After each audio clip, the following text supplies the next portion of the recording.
Alright, Mr. Gatekeeper here. I have a brand new Fatboy 1 driving 4 without a variable. The input section of it is tuned to where it has a good low dead key. To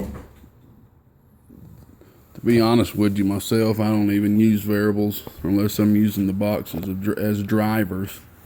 I usually leave them all the way up myself, but it's good to have a variable when you're using an amplifier as a driver. But man, this bad boy right here don't even need a variable. You get the inputs tuned real well, good and down with a low dead key. So it's a 1 driving 4 using some mystery transistors again, same as the last one I'll let go of. The transistors are 2879s, but they are not Toshibas. And out of respect and just kind of following the instructions of the fellow I purchased this box from, I've had to black out the transistors like I had to do on the last ones there, which ain't that a big deal. I know other people are doing the same thing, but one thing I will tell you, they are not from China.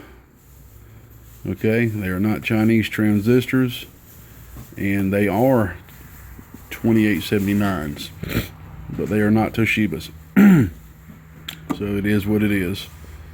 So go ahead and let you see what she's going to do. I'm just going to hit her with the hot radio in this video.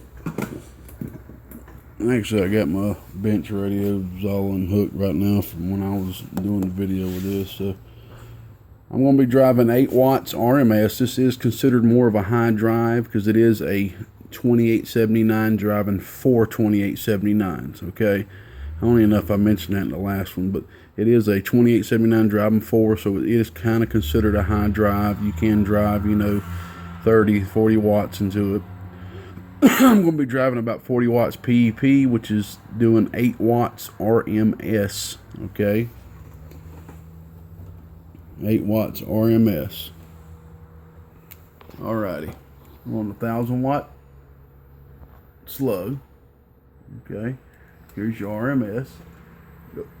Right when I turn the box on. Got a good fast fan too, and I mean that thing is pushing some air. Alright, here's RMS. Go right there, about 380 RMS. I mean, this thing's smoking, man. Here's your peak. Go.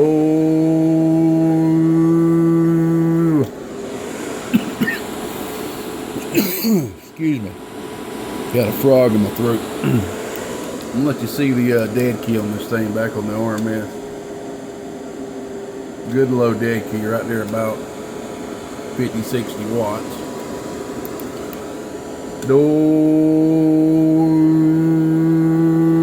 Almost 800 watts, about 780 voltage. About 16 volts, 16.2 volts. I do have her on the high tap. I'll drop it down on the low tap. Ugh. That turned it off. Hold on a second. Get on the low tap. This is a peak on the low tap. Go 14 volts.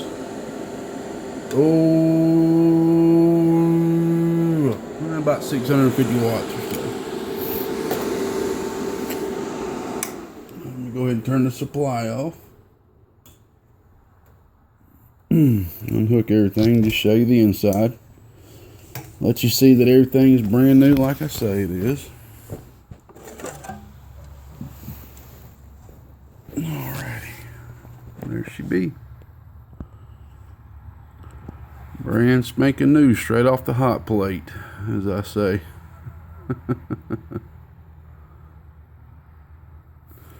I'm not sure if we're going to be seeing these transistors a lot more, these particular types, or not, but I am starting to see more of them.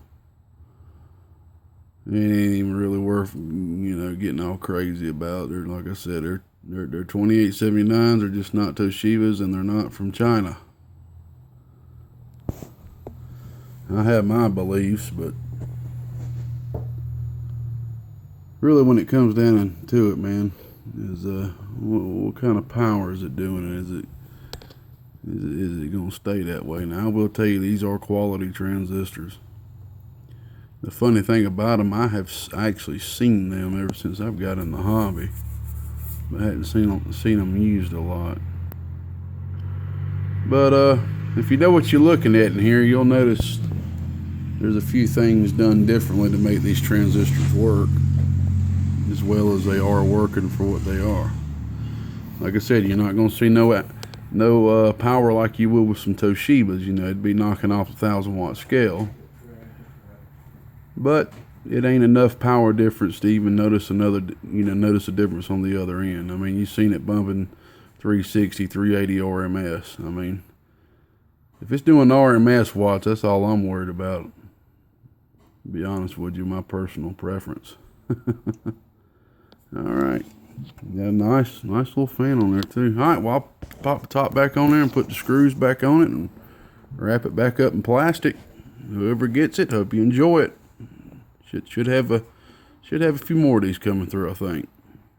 Gatekeeper out here in Georgia said it. I'm gonna take me a nap now. Y'all go. I'm gone. Bye bye.